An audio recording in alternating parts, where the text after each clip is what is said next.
Hello guys! Magandang hapon sa inyong lahat. Oras natin is 5:16 na ng hapon. So ngayon mga kasari, gusto kong i-share sa inyo ang fast moving items dito sa aking tindahan na malapit sa resort. So gusto ko lang i-share sa inyo para may idea kayo, lalo na kapag nagbabalak kayong mag-negosyo o magtindahan na sa mga mommies dyan na yung area nila is malapit lang sa resort. So ito yung mabenta sa akin mga kasari. Gusto kong i-share sa inyo. So, una is yung sigarilyo. So, umaga man yan siya, tanghali, gabi. Ayan, hindi nawawala ang sigarilyo. Meron talagang benta sa sigarilyo. Second mga kasari is yung alak. So, yung alak mga kasari, minsan malakas sa umaga, yung sa araw.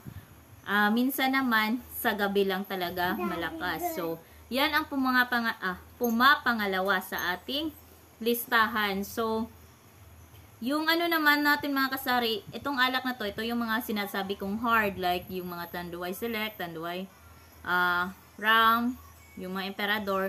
So, yan ang sinasabi ko na alak, yung mga hard. Ang third natin is yung mga beer, yung Red Horse. So, mostly sa gabi yan siya. Hindi, sa araw. Sorry.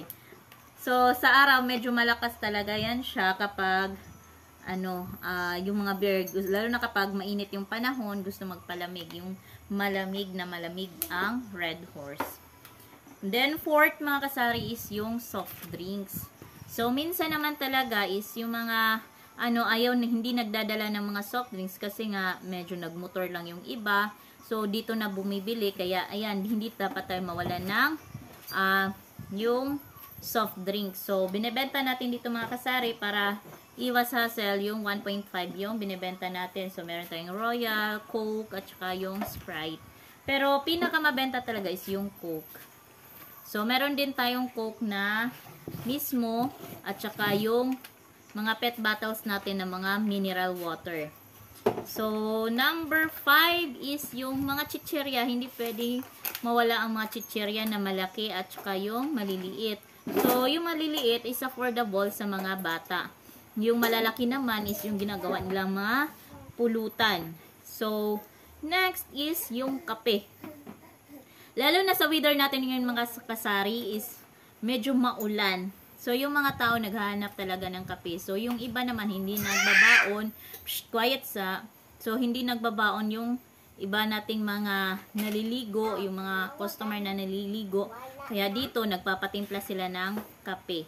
So, yan yung natin sa number 6. Yung mga kape, gatas, yan.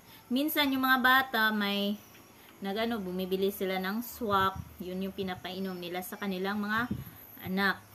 And then, number 7 is yung mga cup noodles. So, mabenta yan siya kapag gabi, kapag giniginaw na. Lalo na kapag tag-ulan talaga mga kasari or yung mga walang baon. Ayan, kape. Cup noodles. So, yan yung mga cup noodles. So, yung mabenta natin na cup noodles mga kasari is yung spicy beef at saka yung spicy seafoods. And yung bulalo, spicy bulalo. So, yun yung mga mabenta. Yung mahilig sila sa spicy. Then, number 8 is yung mga condiments. So, condiments, insabay ko na dito yung condiments, saka sabay natin dito yung mga uling. So, uling mga kasari, quiet sa nag-vlog sa si mama.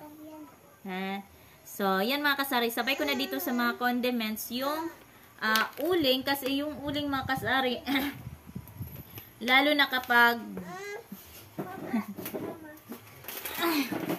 ayan, bagol, minsan mas gusto talaga nila bagol kasi mas mainit kaysa yung kahoy na uling. So, yung sa condiments naman natin mga kasari na mabenta, isa na dito yung mga sibuyas, paminta, powder, or pamintang liso, lalo na kapag may baon sila ng lechon, ginagawa nila kinabukasan ng mga, paksiw, lechon paksiw, or sila ng kinilaw, may mga naghahanap talaga ng mga pampalasa or pampasarap sa kanilang niluluto. And then, number 9 is gamit panligo like shampoo, sabon, toothbrush, toothpaste. Yan yung isa sa mga hinahanap dito sa ating tindahan or na isa sa mga mabenta sa ating tindahan. And then, last but not the least, is of course yung ating itlog. So, madalas mga kasari, itong itlog, binuboiled ka na talaga siya, lalo na kapag maraming tao kasi may maraming gustong mag-snacks and then wala akong ibang ino-offer kundi boiled egg.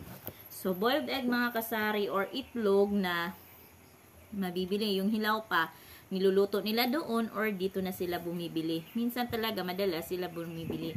Minsan nilalagay nila sa kanilang cup noodles or sa pansit canton. So, yun yung mga inaano nila sa ating tindahan.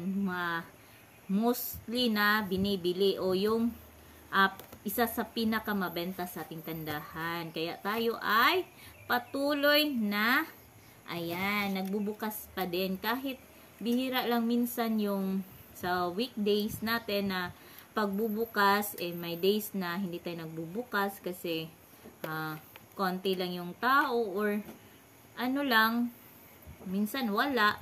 Pero kapag gabi, ayan, bukas tayo palagi. Kasi nandyan yung ano natin, hindi tayo tinatamad kapag gabi magtitinda. And then, masarap sa pakiramdam kasi wala ka masyadong kakompetensya kapag gabi.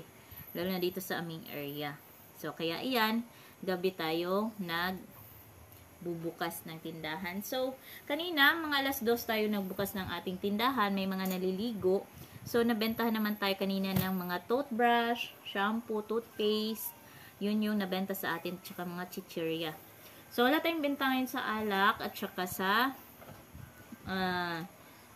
tsaka sa mga sigarilyo. So, ngayon po ay mga mostly naliligo is mga more on sa church. So, ayan, umuwi na sila. So, hinanapan ako dito kanina ng bola, yung gasolina. So, wala ako niyan. So, hindi naman ako nagbebenta niyan kasi medyo hassle sa akin. At saka, hindi siya ganun kaano sa sasakyan. So, although dito sila nagpa-park malapit sa aming tindahan, hindi pa rin ako mag-ano niyan mga kasari kasi medyo matrabaho yan siya. So, yan lang muna mga kasari and maraming salamat sa patuloy na pagsuporta sa aking channel, Chika Mom Vlogs. Although hindi ako pa updated palagi sa aking mga video, upload na video, pero nandyan pa din kayo patuloy na sumusuporta. So, sa mga bagong pasok dito sa aking channel, bagong nanonood sa aking channel, please consider to subscribe mga kasari. And then, comment lang kayo kung meron kayong gustong pag-usapan natin. And of course, don't forget kung nagustuhan nyo ang aking video, paki-like na din po mga kasari and paki-share. So, thank you so much for watching. Bye-bye and God bless everyone. Happy selling po.